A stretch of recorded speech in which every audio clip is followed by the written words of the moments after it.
A paz do Senhor, amados, tudo bom com vocês? Como sempre, faço votos para que todos estejam bem, com a graça do nosso Senhor Jesus.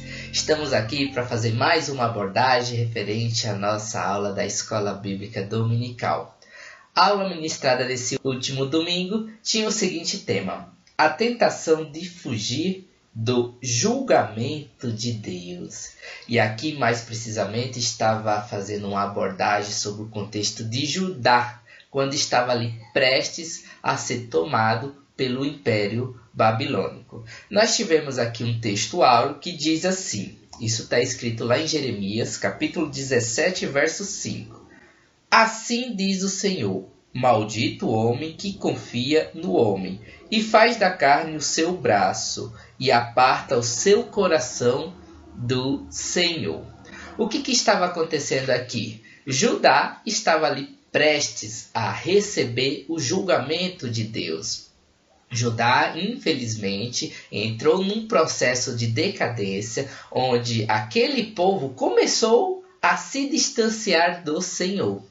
E o profeta Jeremias, aqui também conhecido como profeta chorão, um profeta ousado, um profeta que veio justamente para ministrar a palavra do Senhor, doa a quem doer, esse profeta ele começou a denunciar o pecado do povo.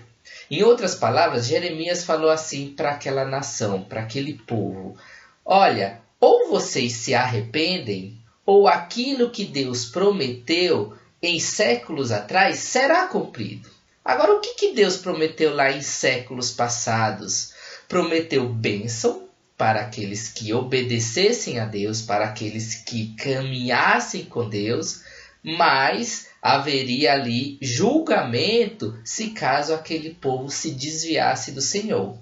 Então, quando aquelas pessoas entraram nesse processo de decadência, se afastando de Deus, prestando culto a deuses falsos, a deuses estranhos, o profeta Jeremias então chegou para esse povo e falou: o julgamento de Deus virá. E o julgamento de Deus sempre vem. Deus, ele não é homem para que minta, nem filho do homem para que se arrependa. Se ele deixou isso estabelecido na palavra dele, é porque iria ser cumprido. Então Jeremias estava tentando esclarecer para esse povo que o julgamento de Deus viria. E como consequência daquele povo ter se distanciado de Deus. E o profeta Jeremias então pedia, implorava ali, gritava para aquele povo: se arrependam, buscam ao Senhor. Vale dizer aqui que naquele momento as regiões viviam cenários de guerra e já estava ali sendo organizado a invasão de Judá por parte da Babilônia. Agora, qual foi a resposta que esse povo deu a essa questão trazida por Jeremias? Continuou pecando e fez pior.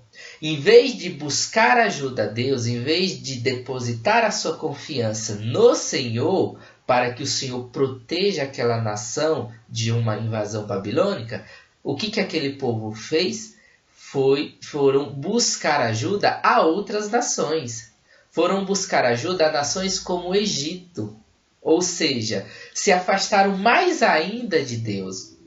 E aí, no meio a esse cenário, no meio a essa atitude errada desse povo, o profeta Jeremias então falou: maldito o homem que confia no homem, e faz da carne o seu braço, e aparta o seu coração do Senhor. Aqui a gente pode deixar registrado duas coisas importantes. Quando Deus fala maldito o homem que confia no próprio homem, a gente pode considerar, primeiro ponto, que não devemos confiar em si mesmo. A nossa confiança tem que ser depositada no Senhor.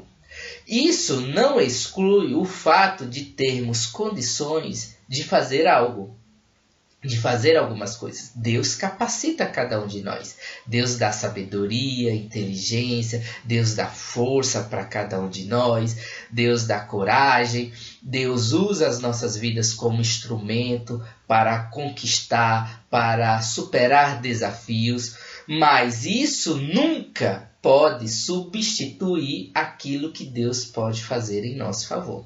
Por isso que a nossa confiança sempre tem que estar alinhada com o Senhor. Por vez ou outras, vamos nos deparar com situações que nós não teremos condições de resolver. E aí é só Deus que pode resolver. Nós não poderemos, mas Deus sempre pode, porque Deus é o Todo-Poderoso. E o segundo ponto é com relação a confiar nas outras pessoas. Judá, infelizmente, caiu nessa tentação. Mas o que a palavra de Deus fala aqui é que a nossa confiança também tem que estar alinhada somente a Ele e não a outras pessoas. Agora, aqui não está excluindo o fato de que não podemos confiar nas outras pessoas. Nós podemos sim confiar e contar com as outras pessoas para algumas coisas. Eu posso, por exemplo, contar com a ajuda dos meus pais, contar com a ajuda dos meus irmãos, dos meus amigos, da minha família, da minha esposa, da minha filha. E isso é totalmente saudável. Agora, nem tudo eles vão poder fazer por mim, mas o Senhor pode. Então, que a nossa confiança sempre esteja alinhada com o Senhor, sempre esteja sendo depositada no Senhor e que não caiamos na tentação de achar que podemos alguma coisa, de achar que as outras pessoas podem alguma coisa em nosso favor, de achar que podemos com a nossa força e a força das outras pessoas resolver todas as coisas, porque isso é uma tremenda mentira do inimigo. Então essa é a grande lição, amados. Confie sempre no Senhor. E a palavra de Deus fala que quando confiamos nele, em vez de maldito, nos tornamos bendito. No verso 7 diz assim, bendito o varão que confia no Senhor e cuja esperança é o Senhor. E no 8 dá prosseguimento. Porque ele será como a árvore plantada junto às águas, que estende as suas raízes para o ribeiro e não receia quando vem o calor, mas a sua folha fica verde e no ano de sequidão não se afadiga nem deixa de dar frutos. Que seja assim na minha vida e na sua vida, em nome de Jesus. Até a próxima, amados. Esse é o nosso resuminho da aula. Deus abençoe a todos.